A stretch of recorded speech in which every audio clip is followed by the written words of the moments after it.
I thought I'd start 2024 by sewing a silk blouse. I know I've been avoiding working with difficult fabrics or sewing more challenging patterns, but I'm serious about improving my skills and making garments that have inspired me. So I'm just going to do it. Jump right in and start sewing.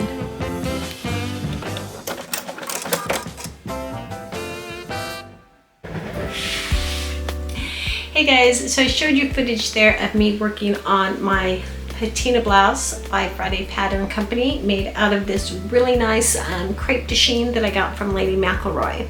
Now this is actually kind of a practice make, because if you remember the last video I told you I wanted to make a patina blouse and then make the collar out of sequins. So I actually had this in my stash and I've been actually wanting to make it up for a while. I just finally got the courage to just dig in and do it, because I've kind of been a little apprehensive about, sewing with silk. I've never sewn with silk before. I've heard that it's really slippery and it can be difficult. It can be, and it is. But I did muddle through and I got this completed. Now some of the adjustments that I made, and I'm glad I made it because I want to make a few more adjustments before I start making the one with the sequin collar. So I started with a size large and I made just a straight size large. The next time I think I'm going to start with a large and then grade to an extra large at the hips, because when you look at the footage there you can see it might be a little, not necessarily tight, but there's not as much ease or flow that I'd like at the hip area. The other adjustments I made, I did a sway back adjustment. This would normally be the center seam placed on the fold, but if you can see here, there is 1.5 inches that I took out of the center back, but I left the side seam the same. So that way, I have 1.5 inches sway back adjustment. That does mean that I have to add a center seam down the middle. So I added an extra 1/4 inch here to sew up the seam. The fabric has a really busy pattern and it has gathers, little gathers. So I don't think anyone's gonna notice that seam. I certainly can't see it, and I'm actually looking for it and I can't find it. So it doesn't bother me that there's this seam down the middle of my blouse. And then the other adjustment I made is a full bust adjustment. I added a 3/4 inch full bust adjustment. The next one I make, I also want to lengthen the sleeves, because the sleeves on this one hit me. The cuff comes exactly to my wrist, so if I were to bend my arms just like this, it would come up. And I finally realized after 2 years of sewing that I have long arms. Even in ready to wear, I just thought this is how all sleeves fit, because that's how they fit me my whole entire life. It's not until I was talking with Kim, who does the sewing circle with us on Saturdays, that I realized my arms are probably longer than what most pattern are drafted. And so, yeah, that's why all my sleeves always hit me when I bend my arms. They just sort of ride up a little bit. So anyhow, that's another adjustment that I would go ahead and make when I make my next patina. Now, this one I really do like. I have to admit, I bought the fabric when I really wasn't planning a wardrobe. I really didn't have any kind of idea of where I wanted to go fashion-wise. And so there's really nothing other than maybe a pair of black pants. I think I might have a black skirt that I could wear with this, but there's really nothing in my wardrobe that I could right away wear with this. So I've kind of created an orphan. But I have a solution and I'm kind of excited about it. So I went ahead and got a couple of samples of some nice wool from Britex Fabrics. They're both pink. This one is kind of like a brighter pink, which I think is really pretty. This one is a little bit deeper pink. And I was thinking of making a skirt to go with this, so it's something I could wear to work. And you might think, wow, Carol, that's kind of really bright. It is.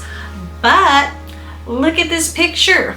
If Hoda and Savannah can wear bright pink, then so can I. So that's the plan to making this blouse not an orphan. And I'm really kind of excited about this because I have an idea of how I want the skirt that I want to make. And so I'm going to go ahead and go back to my pattern drafting and draft a sloper and work on that next weekend so that I can go ahead and hopefully have a brand new skirt and a shirt blouse to wear to work next Monday. Yeah, not this Monday, but the Monday following. So I had also ordered a couple of samples, sequin samples for the patina blouse that I want to make with the sequins. And this one, I just love this. I don't know if you can see it, how it's showing up on camera, but it is so pretty. And then this is another sample that I got. And the reason I want to make this is here, I see these are a little bit bigger, but yeah, I really think this is pretty. My company is having a company dinner on Friday the 19th, and so I thought I would wear the blouse with the sequins to the dinner. But I don't think I'm going to have enough time to get the fabric ordered, have it delivered, and then sew it up in order to have it done by Friday evening. So as a backup, what I did is I went to Joann Fabrics and I found this really pretty peach fabric. And check this out, it was on sale. I got 3.5 yards for $13.79. I mean, I know it's polyester, it's not as nice as a silk, but I mean, that price is just incredible. So even though I'd planned on a patina blouse, I'm wondering if I might maybe want to make a dress or something. But here's the fabric. I don't know if you can see, but it's this sort of light pink with these sort of silver sparkles in it. And then for the collar of the blouse, the collar and the cuffs, I found this sort of sparkly fabric, I guess. Now it's sort of an ombre, like this here. I don't know how it's going to show up on camera, but this end of the fabric is a very silvery, white, sparkly fabric. And then down here at the end, it is actually more of sort of a mauve or a dusty rose. And then we realized when we were cutting it out that it was sort of an ombre. And so the gal who was cutting the fabric, we sort of looked at it and thought that the middle was the prettiest. So for the blouse, I'll go ahead and use this fabric for the blouse and also for the collar. But then as an overlay, I'm going to add this really pretty sparkly fabric here for the collar and the cuffs. And you know, again, I'm not sure how it's showing up on camera. I don't think that it's doing it justice, but I'm real excited about that. And once I get that done, I'll go ahead and post some video of the completed sparkling patina blouse with the sequiny collar and cuffs.